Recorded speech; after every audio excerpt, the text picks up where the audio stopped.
Hello बच्चों, आज का हमारा टॉपिक है electrostatic potential at a point due to an electric dipole. किसी इलेक्ट्रिक डाइपोल की वजह से हमें किसी पी पॉइंट पर इलेक्ट्रिक पोटेंशियल फाइंड करना है। ये आज का हमारा टॉपिक है। चलिए स्टार्ट करते हैं। Let an electric dipole consist of two equal and unlike point charges. हमें करना क्या है? करना यह है कि मेरे पास दो इक्वल चार्ज हैं और अनलाइक चार्ज। इक्वल का मतलब हो गया कि मैग्नीट्यूड सेम है, लेकिन अनलाइक का मतलब एक अगर माइनस क्यू चार्ज है तो दूसरा प्लस क्यू चार्ज है।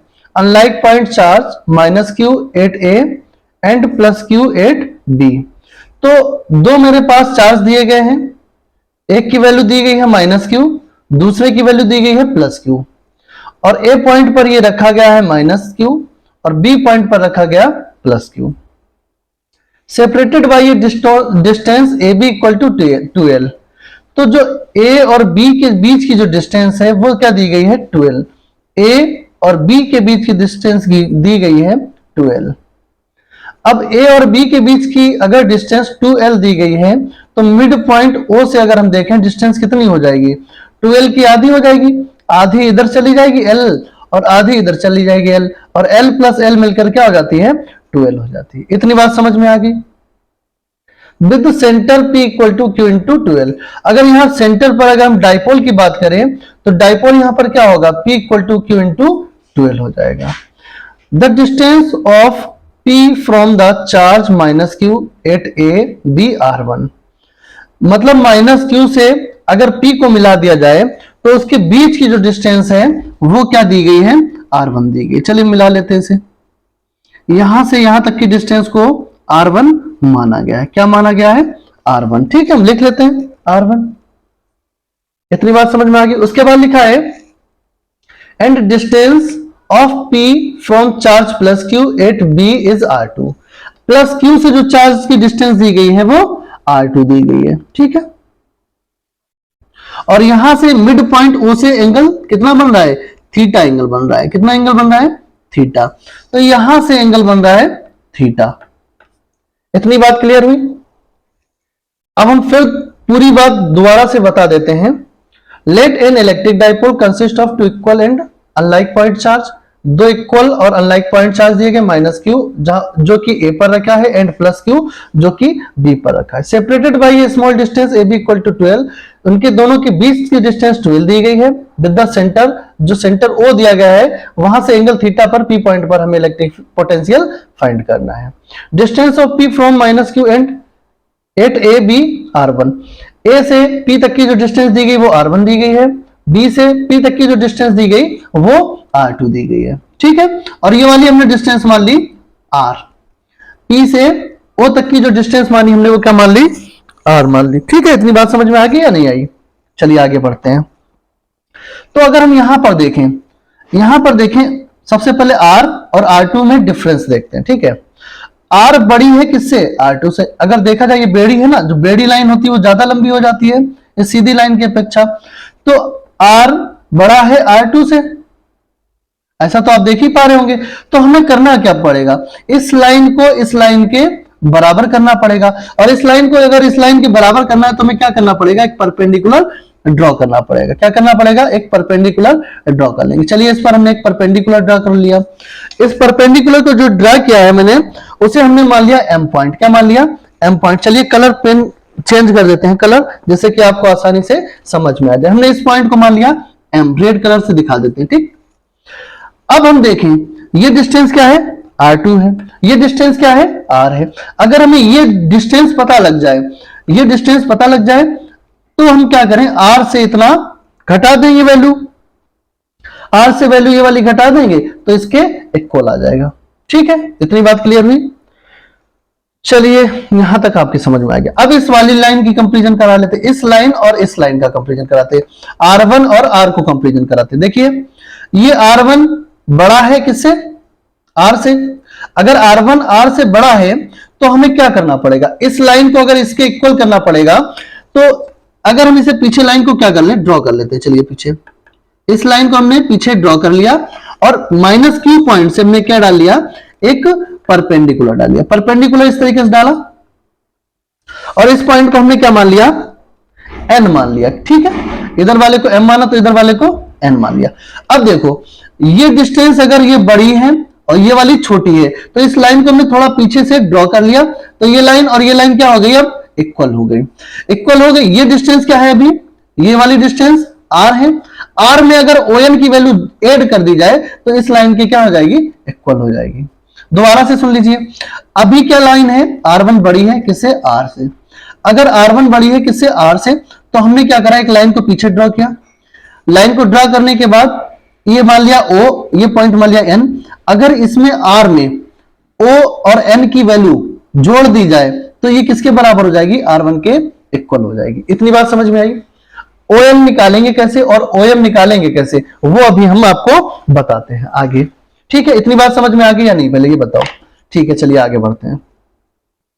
तो अगर हम आगे बढ़े, वैल्यूज तो सब आपको पता ही लग गई। ये वैल्यू R हो गई, ये वैल्यू R1 हो गई, ये वैल्यू R2 हो गई। ठीक है, तो cos थीटा की अगर हमें वैल्यू निकालनी हो, cos थीटा की वैल्यू अगर हमें निकालनी हो, क्या लिखोगे जरा बताओ। cos थीटा इक्वल टू क्या होता है, cos थीटा इक्वल टू होता है base, cos theta equal to क्या होता है, बेस अपॉन हाइपोटेनस। अगर यहां पे बात करें बेस की OM के लिए, ठीक है, इस वाले ट्राइंगल में, इस वाले में ये थीटा एंगल बना है ना, इस थीटा क्या, ये थीटा एंगल बना है, यहां पे अगर हम निकालते हैं तो बेस की वैल्यू क्या हो जाएगी, ये वाली बेस, बेस क्या हो जाएगा, यमो, बेस ये वाला हो जाएगा। थीटा के बगल में बेस होता है, थीटा के सामने परपेंडिकुलर होता है, और ये क्या होता है, हाइपोटेनस होता है। तो cos थीटा बराबर क्या हो जाएगा, बेस की अगर बात करें, बेस हो जाएगा OM, थीटा के पास में बेस होता है ना, ये वैल्यू हो गई OM, और ये वाला हो गया तुम्हारा हाइपोटेनस। हाइपोटेनस कितना निकल आया, AL निकल आया। तो यहां से अगर OM की वैल्यू फाइंड करनी है हमें, तो OM बराबर कितना निकल आएगा, L cos थीटा निकल आएगा। ठीक है, इतनी बात समझ में आएगी। OM की वैल्यू निकल आई L cos थीटा। अब ये लाइन क्या थी, बड़ी थी, किससे, R2 से। तो R2 को अगर हमें इस लाइन के बराबर करना है तो MO की वैल्यू क्या कर देंगे, घटा देंगे। क्या कर देंगे, घटा देंगे। अगर हमें R2 को इक्वल करना है R के, R2 को इक्वल करना है R के, तो R से वैल्यू घटा देंगे किसकी, OM की, तो इक्वल हो जाएगा। तो R2 बराबर कितना हो जाएगा, R माइनस OM की वैल्यू निकाल चुके। OM की वैल्यू कितनी निकली है हमारी, L cos थीटा निकली है। OM की वैल्यू L cos थीटा निकली है, तो हम यहां पे OM की वैल्यू पुट कर देंगे, तो R minus L cos theta. इतनी वैल्यू हमारी निकल आई किसकी, R2 की निकल आई। अब हमें वैल्यू किसकी फाइंड करनी होगी, R1 की वैल्यू फाइंड करनी होगी। ठीक है, हमें वैल्यू मिल गई R1 की, सॉरी R2 की। अब हमें वैल्यू करनी होगी R1 की फाइंड। R1 की कैसे होगी, ये लाइन बड़ी है, ये लाइन छोटी है, R वाली छोटी है R1 से, तो क्या करना पड़ेगा, इस लाइन को इतना ऐड कर दें। अगर R में पहले से R है, R में अगर इतना ऐड कर दें तो इस लाइन के इक्वल हो जाएगा। इतनी बात समझ में आ गई। तो अब हमें करना क्या होगा, फिर हमें वही फार्मूला लगाना होगा cos थीटा वाला। cos थीटा बराबर क्या होता है, बेस अपॉन हाइपोटेनस। और बेस की अगर वैल्यू बात करें तो बेस तुम्हारा है OM, यहां से देख लो ना, ये वाला एंगल थीटा, तो ये वाला एंगल भी क्या हो जाएगा, ये वाला एंगल भी थीटा हो जाएगा। और थीटा के बगल में कौन होता है, बेस होता है। थीटा के बगल में यही तो है, ON वाला। तो लिख दोगे ON अपॉन, और जो तुम्हारा हाइपोटेनस है वो क्या है, L है। तो यहां से ON की वैल्यू हमें फाइंड हो जाएगी। ON की वैल्यू कितनी निकल आएगी, ON बराबर L क्रॉस मल्टीप्लीकेशन करोगे L cos थीटा।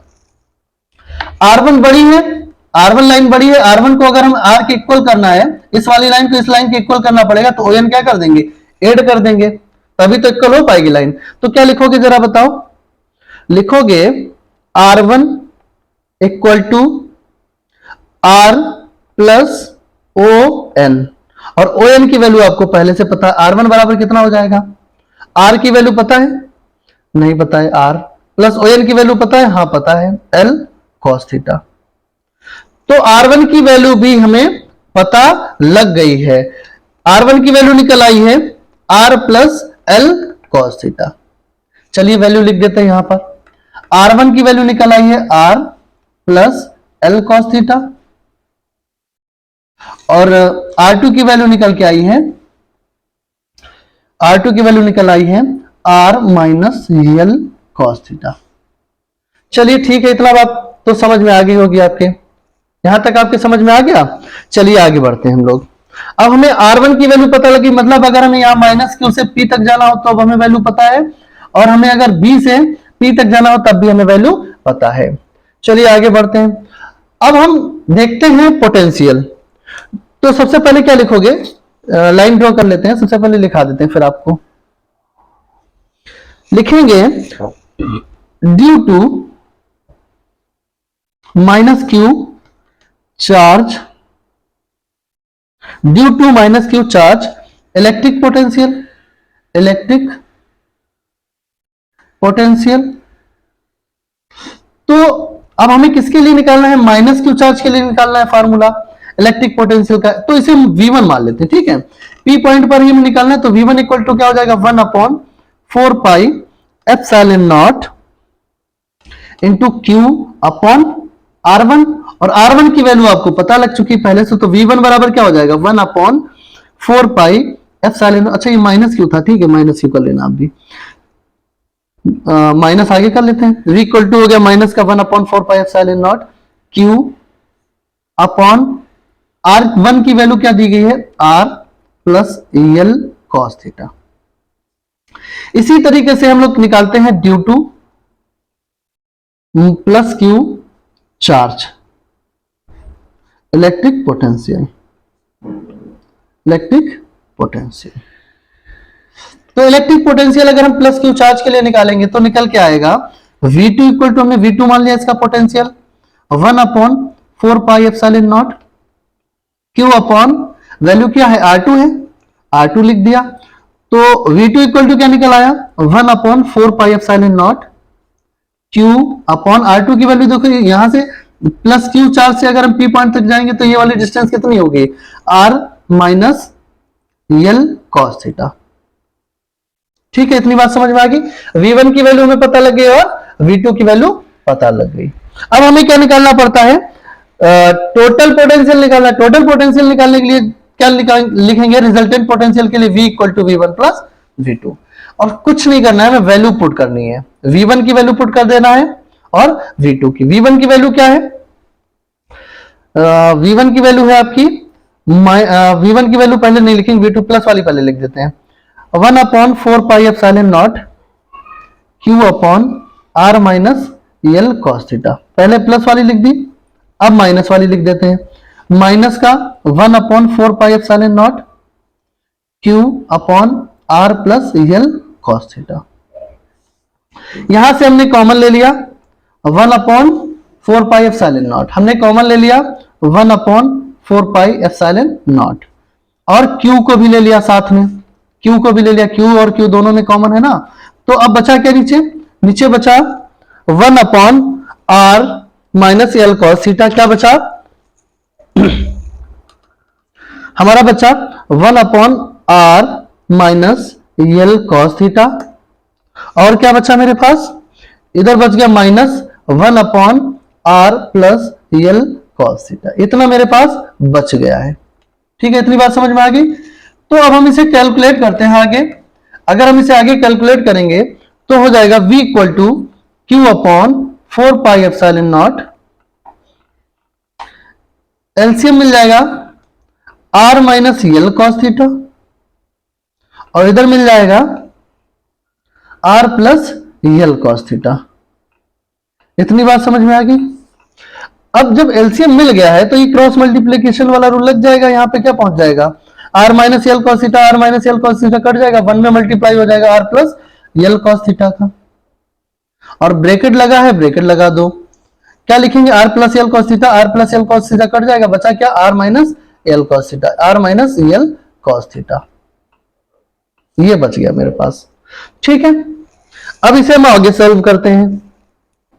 तो लिखेंगे क्या, V equal to Q upon 4 pi epsilon naught, जो लिखा है पहले हम उसी को उतार लेते हैं इस पर, क्योंकि आपको क्लियरिटी से दिखाई जा सके। ठीक है, इसे ओपन करते हैं, R plus L cos theta, और माइनस का मल्टीप्लाई करोगे तो माइनस का R हो जाएगा और प्लस का क्या हो जाएगा, L कॉस थीटा हो जाएगा, डिवाइडेड में ये लिखा a माइनस बी और ये लिखा a प्लस बी, और a माइनस बी और a प्लस बी का जो फार्मूला होता है वो होता है a square minus B square. तो ये वाला फार्मूला अगर अप्लाई कर देंगे इसमें तो ये हो जाएगा आर स्क्वायर माइनस का L square cos square theta. इतनी वैल्यू हमें पता लग गई है, ठीक है। चलिए आगे बढ़ते हैं।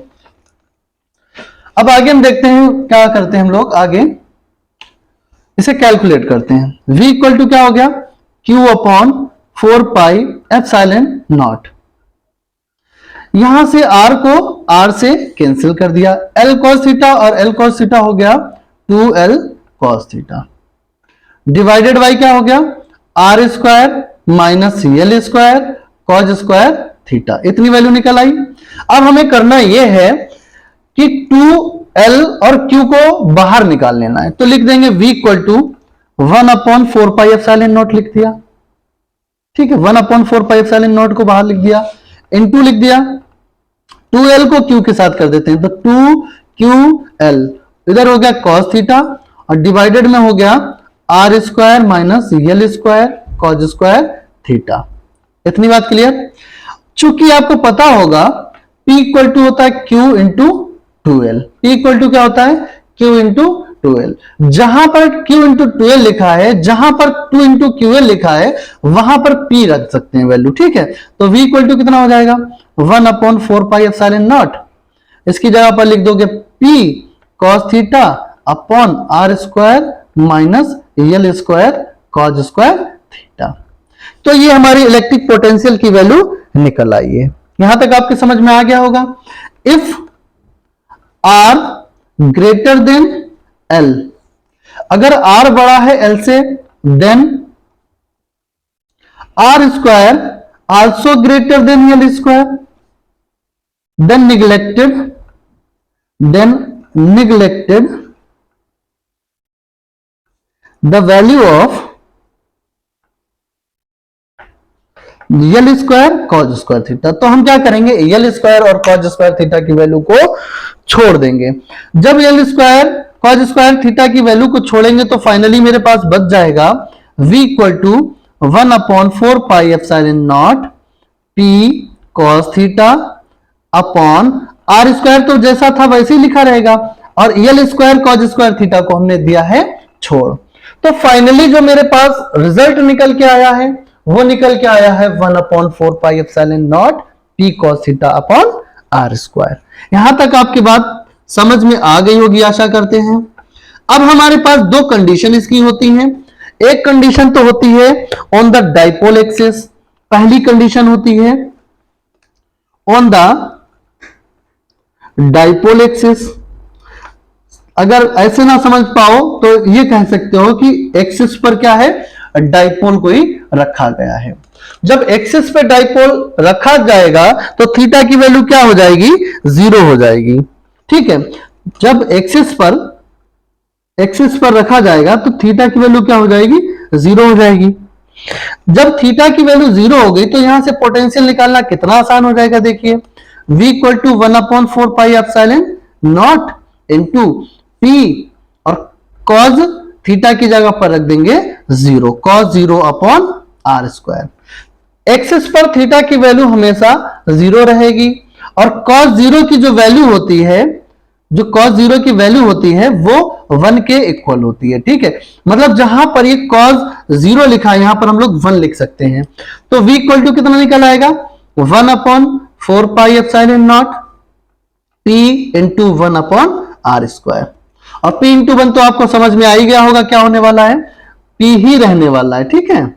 तो p अपॉन r स्क्वायर। ये एक्सियल पोजीशन पर पोटेंशियल की वैल्यू निकल के आ गई। अब हम वैल्यू निकालते हैं इक्वेटोरियल पोजीशन पे, तो लिख देते हैं at the equatorial plane, at the second condition है एट द इक्वेटोरियल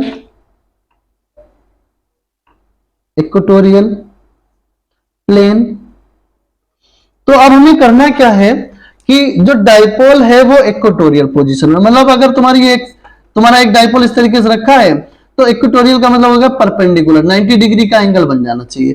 और इक्वेटोरियल पोजीशन के लिए जो थीटा की वैल्यू होती है वो 90 डिग्री होती है। फार्मूला आपके पास पहले से लिखा है, v equal to 1/4 pi epsilon naught into P cos theta upon R square.